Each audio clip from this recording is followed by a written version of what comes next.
Hi guys, welcome back to my channel, and it's Debsy, and place to be, it's Debsy. That's me. Oh, Debsy. Hey guys, and happy Thursday, everybody. Oh my lordy, we only got one day left, one day, and then it's the weekend, and I'm in my underground lair. I had just taken my shower. My hair is still wet. I'm letting it air dry, and I'm sure it'll look terrible. Anyways, so I'm down. I thought I will stay downstairs. I will finish watching the McBee Dynasty, and then we're going to finally talk about this week's episode. I only got 3 pages. It was kind of a little light on the drama. Okay, so we start off, Steven Sr., I guess, told Steven Jr. that, hey, I'm going to be going out of the country on vacation with some of my friends. Some of his friends means the other Russian, and that's Masha. Well, Galina finds out. And now, Galina has been missing for like 2 days. Which, this is not smart to piss off Galina, because as we find out at the end of the episode, Galina owns like 10% of all of the businesses. Also, she owns a temper. So, there's that. Steven Jr. Now, there's a restaurant. There's like a really famous, well-known barbecue restaurant in Kansas City called Arthur Bryant's. So he goes into Kansas City, he sets up this meeting at Arthur Bryant's, this barbecue restaurant. And he's going to be their meat supplier. To me, it seems like when they're talking to him and he's writing everything down, to me, it feels like, even from the beginning, like this is way bigger than he had expected it to be. And I don't know if they can handle this, is what I'm saying. It looked like he was a little overwhelmed. Okay, so on the dating front, remember last episode, we all thought that Calla was done with Steven Jr. Well, maybe not, because Calla has flown in to Gallatin from Dallas. So are they back together or are they not? Because Steven Jr. was like, I don't know what to say. I can't quit Calla. But then Calla is talking like they're just friends. So she flew back, I guess, because she hasn't found an apartment yet. I thought that when she went back to Dallas in the last episode that she was going to her apartment, but maybe she wasn't. Maybe she was just going to a hotel. I don't know. So she says that she did look at apartments. They're very expensive. And then she mentioned that like some of her friends' parents have to like co-sign on apartments. And I really thought that she was then going to be like, here comes her asking for him to co-sign for an apartment for her. But she then said, like in confessional, that she doesn't want him to co-sign. So I don't know what's going on with that. I guess she's going to be living in Gallatin until she can find an apartment in Dallas. There is going to be a gender reveal for Casey and Cole. And Calla is going. She said she's going to the gender reveal. She's just worried about like how people are going to treat her. Steven's like, no, listen, it'll be cool. I told them that you're coming, and I told them that they better be nice to you. Listen, I don't buy it. I don't think that's what was said at all. I don't think he told them be nice to her. Not based on what we had seen him do and heard that he did before. Okay, so moving on to Jesse and Allie. This was surprising because Jesse and Allie are actually in the same home. Like, they're in the same home. They are in the city home. So Steven, it's really nice. He's making her breakfast, and everything seems to be working out nicely. And then Steven Jr. calls and is like, where are you at? I need you at the ranch. I need you at the farm as soon as possible. We have this first order to fulfill for the barbecue restaurant, for Arthur Bryant's barbecue restaurant. And Galena was supposed to schedule this, and we can't find her, and we're already late in this and that. So the house is like an hour and a half away from the farm. So he tells Allie, I gotta go. And then that puts Allie, that would put me in a pissy mood. I can say that right now. That would put me in a pissy mood. But when Steven was talking to him, he's like, why are you at the city house? And he says that he's at the city house because Allie kind of like freaked out because she hasn't seen him. I can understand that. They're engaged.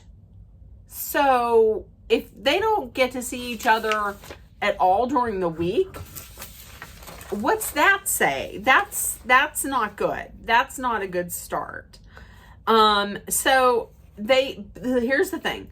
These guys need to find Galena, because Galena was supposed to, like I said, she was supposed to schedule this delivery. And now they're already like going to be 2.5 hours late. This is why I say, do not ever mix business with pleasure. Don't do it. Don't crap where you eat. Just don't do it. I've never in my entire... Listen, I was never a CEO or a CFO or any kind of or anything. I've always been a PIO and a peon. And I would never date anybody that I work with, because then if things don't go right, if things go wrong, there could be some drama. Business could be affected. And it is. So Jesse and Steven Jr., they show up. They're 2.5 hours late. This client isn't happy because it's 8 o'clock. It's 8:30. It's 8:30 in the morning, and it was due at 6 o'clock in the morning. They wanted to get this brisket on at 6 o'clock because this stuff needs to be like low and slow. So he's getting pissed. I guess he's getting pissy. Maybe he's getting pissy and pissed off with Jesse, but I agree with Jesse. Listen, you're running the show and you have all these plans. Well, deal with it. I mean, it's nobody else's fault. It's number one, your fault for thinking you could handle this and for taking this on. And number two, it's Galena's fault because she's not there. If you want to get really pissed at anybody, get pissed at your dad for screwing the wrong Russian and screwing the wrong Russian and screwing over the Russian who got her hands up in the money, and get mad at Galena for disappearing because they can't find her anywhere. Okay, now, I remember I had said there is a gender reveal. So there's a gender reveal, and everybody's people are getting things ready for, the family's getting things ready for people to show up. Everybody's talking, everybody's happy until Steven and Calla show up, and everybody's like, what? Well, as it turns out, Casey's like, in confessional, she's like, what is she doing? Nobody told us that she was coming. I said it. Didn't I say it? I said, I don't buy this. So Steven didn't say, oh, hey, Calla's going to be moving back up here and she's going to be coming to the gender reveal. And I'm going to tell you another thing. I don't blame Jesse or Cole for not wanting to talk to her. I mean, remember, supposedly she called them hillbilly yeehaw fucks. So, somebody called me a name. Would I be up there talking to them? No, I can guarantee you I won't. Yeah, And Casey is saying, like, hey, listen, I know that I made up with Calla before, and it's all this hoes before bros, but she's like, I'm having his baby. So if she's having his baby, then that means she's in the family. She gotta take his side. Especially when they're holding all the money. Okay. So everybody shows up. Christy. Oh, and wait a minute. And then Christy, the mom, shows up. She wasn't happy about any of that because she found out exactly what Calla thinks of her family. And she isn't happy that she's there either. She didn't talk to her at all either. So they do the gender reveal, and it turns out they're having a baby girl. They're gonna have a baby girl. The name that they picked out, if it's a baby girl, is Blair. I like the name of Blair McBee. I like that. I do. I think that's a good name. That has a catch to it. But Christy is right. Cole, these men in this family, maybe with the exception of Jesse a little bit, don't know how to treat women. I feel like they're not the best at treating women right. Hopefully this right here is going to change, like, how Cole views women and how he treats women. Hopefully that will change him. Okay, so everything's going good. Everybody's celebrating. And then Cole gets a text from his dad. So the house that Steve Sr. lives in is called, I guess, the Lodge. So he texts him something saying, like, hey, the chicken coop at the Lodge is open, and Masha has chickens and has chicks, and she's afraid that the chickens had got out and they're dead, maybe, and they're unalived maybe by Galena. So without even missing a beat, the three brothers get in the truck and leave and go up to the Lodge to check this out. And which is shitty because this is something very important to Casey and to the family. And Christy's like, this is exactly what Steven Sr. does. He snaps his fingers and they jump and they run and they do whatever he wants them to do because they're afraid of him. That's shitty. If I was one of the women there, if I was Casey, I would be pissed. And because left and completely disappointed Casey and Christy. So they get there, they FaceTime Masha. It looks like, well, there's supposed to be 13 chicks. There's only 10. So unfortunately, sadly, it looks like 3 may no longer be with us. That's sad. So they go into the house, check it out and see if there's any damage. Walk in the house, it stinks to high heaven. And so bottom line is Galena fucked some shit up in there. She bent in all the cowboy hats. I don't know what she did to that pan. I have no idea what she did to that pan when Cole was like, you could run over it with a truck and it wouldn't do anything to it. So what the hell did she do to this pan? They go into the bedroom. That bedroom, you got that dead fox and all those horns. No, that would be straight out of my nightmares. They go in there, they talk to, they then call Galena. He gets a hold of Galena. Where's Masha's makeup? It's in the pantry. Where's her clothes? They're in garbage bags. And Galena really don't seem to care. Galena's laughing at this whole thing. Galena got that psycho laugh that she's just laughing, and she's like, listen, she shouldn't make this a problem with you. If she wants to cause problems, come to me. Cause some problems with me. She basically was like, come at me, bitch.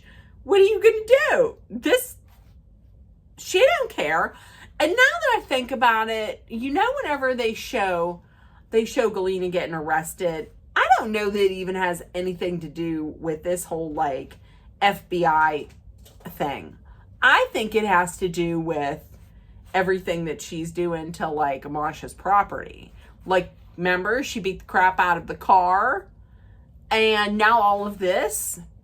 That's what I think. I think she's going to get arrested for that. Here's my opinion.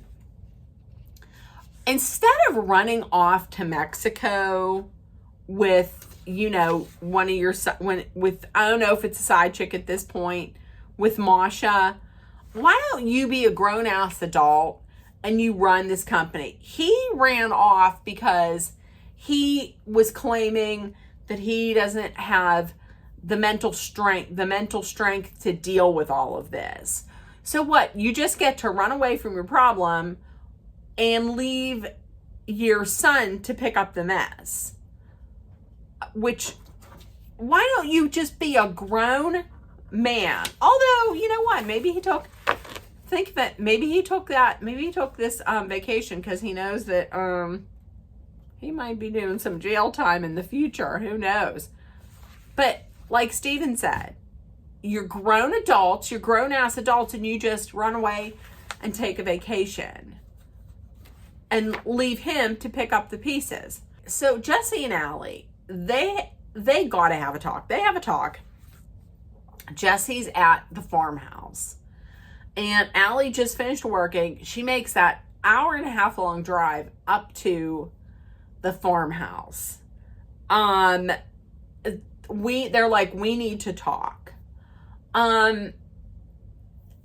This is the thing that started the problems. The same thing started problems for Jesse's parents. Like, they were living apart, and then it just went downhill from there. So this is not a great place for them to start at. I mean, before they get married, they have to figure this out.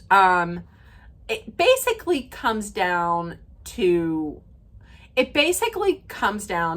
Jesse coming out and saying, without saying, he doesn't come out and say it, but Allie's like, oh, so you're saying that after we get married, we're just solely going to be living in the farmhouse. That's it. Is that right? And he's like, well, kind of, yes.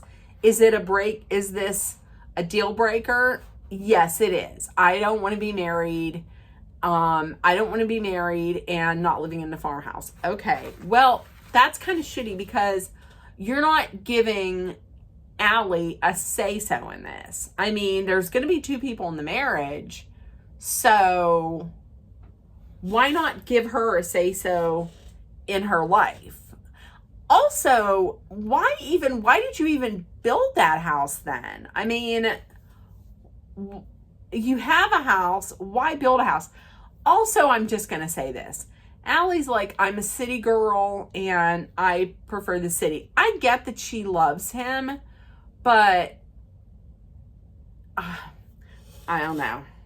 Maybe she was just thinking, hey, I love him, so I can live anywhere regardless of if I'm a city girl or a country girl. I can live wherever. But the thing I just don't understand is why did they have to build? I see why they had to build two, because Allie's work is in the city, but when you get right down to it,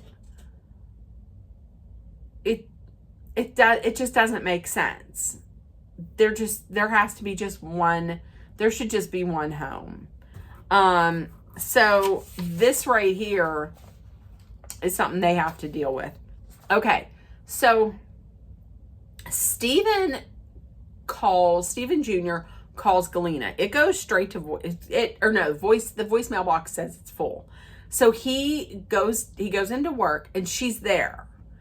And to me at first it seems like she's trying to like, no, it's no big deal. Like, you know, like she hasn't just been missing from work. She's like, oh, hi, what are you gonna do? Like, would you make me an omelet? She didn't say, would you make me an omelet? But, you know, it's just like, oh, very light and easy and breezy. And he comes back and is like, what are you doing? Like, we have this deal with Arthur Bryant's and it's going to hell in a handbasket. You haven't been around, and, you know, I'm kind of wondering if this is going to work out or not. She comes right back at him, not like, I know, I'm sorry, you know, I didn't handle this the right way. Instead, she turns it back on him by complaining about how his father used her and then spit her out for her best friend and how she's heartbroken. Now, I get that. And she's like, I need time to grieve. And listen, okay. I'm sure that if she would have came to him and been like, listen, I need to take a couple days off and just get my mind right, I'm sure he would have been okay with that. Because who's not going to be okay with that? Like, if your mental health is really declining and you go to your boss and you say, listen, I need a couple days off because my mental health, I'm not in a great headspace. I'm just not in a great headspace right now. My mental health is kind of deteriorating. And that has to be one callous motherfucker if they say, I'm sorry, no. You know, rather than just taking off and not telling anybody where you're at. So he, once again, he says, this really isn't working out right now. I'm wondering if we need to part ways. And that's when she's like, how dare you? She didn't even say below the waist, which got me. She was like, I get it. She's Russian. And she doesn't, what did she say? She said it's below the waist.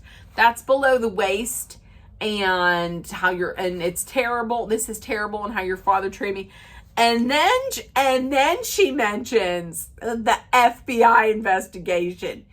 She mentions the FBI investigation. The look on her face wasn't like, oh shit. Oh no, I shouldn't have said that. The look on her face right after was like a light smirk. But then they cut to Kara.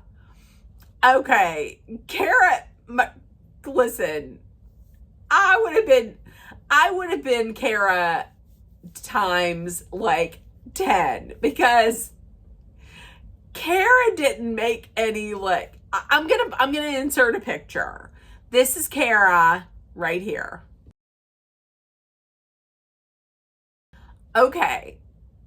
If I would have heard that, you would have visibly heard me go, oh, no, like that. You literally, because then afterwards, he takes Galena in the office and was like, what the fuck are you doing? Why did you mention that? Why did you mention that? What is wrong with you?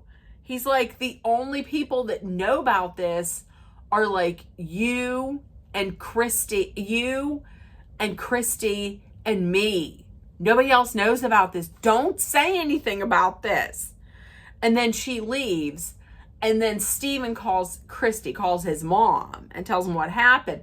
And she's like, I don't know if Kara heard. That picture shows that Kara heard. Kara absolutely heard. I can guarantee you, I would have been pushing my chair as close to the action as I could without being seen. I can guarantee you. So, yeah. And they're screwed because, listen, Galena got them over a barrel. She got leverage because she knows everything that's going on there. And she owns 10% of all business. So what's that? Oh my gosh. Listen, I'm going to tell you. Does Kara know? Kara heard. Come on. All right. Listen, in the comments, let me know if you watched and if you did, what you thought. If nobody told you yet today, you were loved, seen, and heard. Please make sure that you put love, kindness, compassion, acceptance, hope, and positivity out there in the world so it comes right back at you. What was that? Right back at you. Also, let's treat each other with kindness because kindness is free. Always be aware of your surroundings, be smart and safe. Let's hydrate with some water. And if you're in a dangerous situation, please know that Dolly and I are sending our love, thoughts, prayers, and positive energy your way so you make it through. I love you guys, and I will see you tomorrow where Dolly and I, my mom and I, otherwise known as Dolly, will be taking a culinary trip across the globe. It's our once a month unboxing of Universal Yums. So I will see you guys tomorrow. Bye, guys. Bye.